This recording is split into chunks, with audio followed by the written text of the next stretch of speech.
Good, thank you. Yes, so my name's Prajnamanas, as you've heard, and I'm terrified and delighted in equal measure, which isn't what my name means. That wouldn't be a bad one. Also, I just want to say this is about the 500th time I've given this talk, but the first time in front of a live audience. So I'm very grateful that you're honouring that occasion and putting a stop to that particular tendency. Okay. A couple of more serious notes now.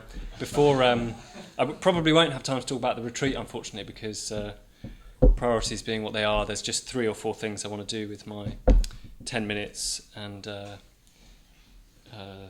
other things fell by the wayside. So before talking about my ordination and so on, I just want to say something briefly about my family who are over there. I won't make them put their hands up. No, my parents and brother are there. My brother's come from Scotland to be here, and I just want to say how much their interestedness and supportiveness has been such a gift to me, and the best foundation I could ask for this quite surprising life I've ended up committing to pretty fully. It really means lots to me that you're here. Yeah, do go and say hello to them if you don't know them in the break.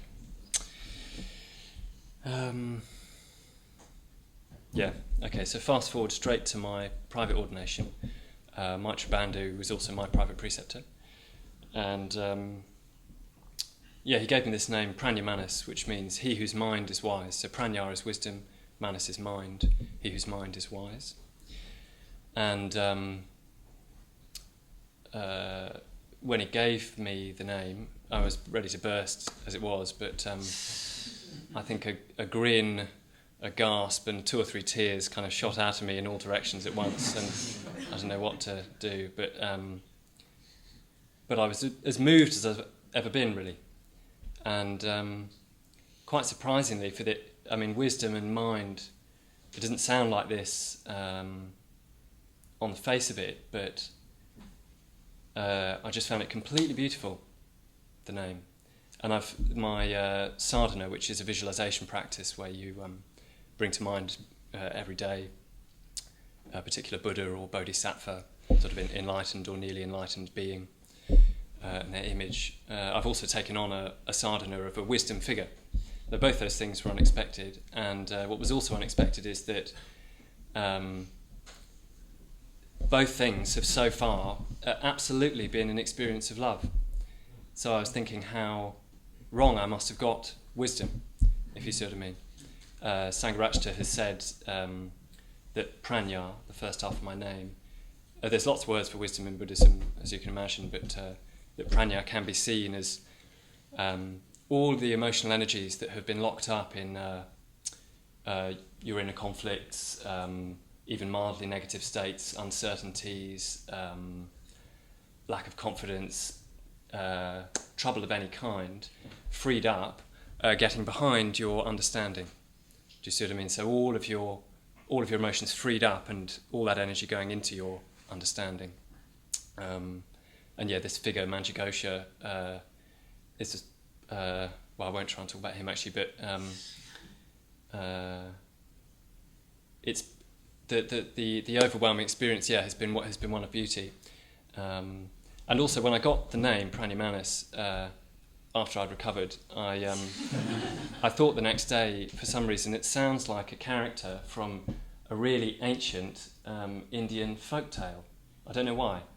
A sort of remembered oral story. And then I thought, well, that's a bit like what we're doing with our life, if you see what I mean, because very, very soon our life will be, a long, long way in the past, and probably only a few things will have a chance to stand out. And I thought, well, what do you want to be? What do we want to be remembered for? And for some reason, it sounded like this Indian prince, would be remembered for noble deeds, basically. So instead of all the all the other things we spend our energy and time on, managing to act well. I've got a friend who has had a sort of pretty big deal kind of career. He was telling me this story once. He said he got out of the tube unexpectedly because a train broke down and was about to cross the Euston Road with one of those very, very crowded crossings. And a man stepped into the road when a bus was coming, and without thinking, his hand shot out and he grabbed the guy's jacket and yanked him back, and definitely saved his life. And this friend of mine was saying to me that may be the important thing I've done with my life. That may be it, the thing that really counted. And so the name has all these flavours for me so far. And that neatly leads me on to two thank yous I'd like to make. So I've only got time for these two. So one is for Much Bandhu, who ordained me, and so partly I'm thanking him for sort of seeing me, I think, as generously as I've ever been seen. So that's what the private ordination meant for me, and the giving of this name. And I think, I don't know, to ordain somebody, you need to sort of have seen them as fully as you can, not just everything that's happened so far, but probably also imagine their potential. So I'm doing this with my hands, because I'm thinking, well, the past and everything that's happened so far sort of funnels in like that to the private ordination, which is a point here, and then the rest opens out, and we don't know where it's going. I don't think even Much Bandhu knows my future, but he does really know me. I was thinking about our friendship, and I've had both experiences of, we were strolling along Sugarloaf Walk one day and started laughing so hard that you do end up, like in the cartoons, holding your torso with both hands. It starts to hurt, and you start to actually want it to stop. You start to think, I would actually quite like to stop laughing now. And in a lane in Herefordshire last December, when I was talking about something and sort of stumbled on something in myself, he's just stood with me while I've cried and cried. So he really does know me in a very particular, very sort of global way. And the name is a blessing of everything that's happened so far and a blessing for the future, so it's extremely meaningful. Yeah. And standing behind him in all that is Sangharakshita. So of course, I can have that experience. Much Bandhu can ordain me, and I can have this fantastic retreat with the guys here. Of course, he's envisioned the whole thing. He's designed the whole thing. That ordination, this Dharmachari or Dharmacharini ordination that we've taken, is of his devising.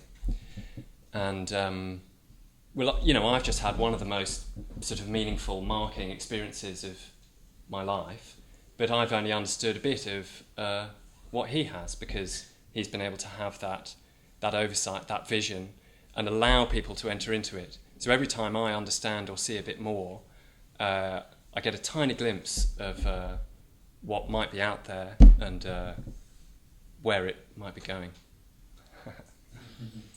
So I'd like to thank Bhante. Okay, I'll leave it there. Thank you.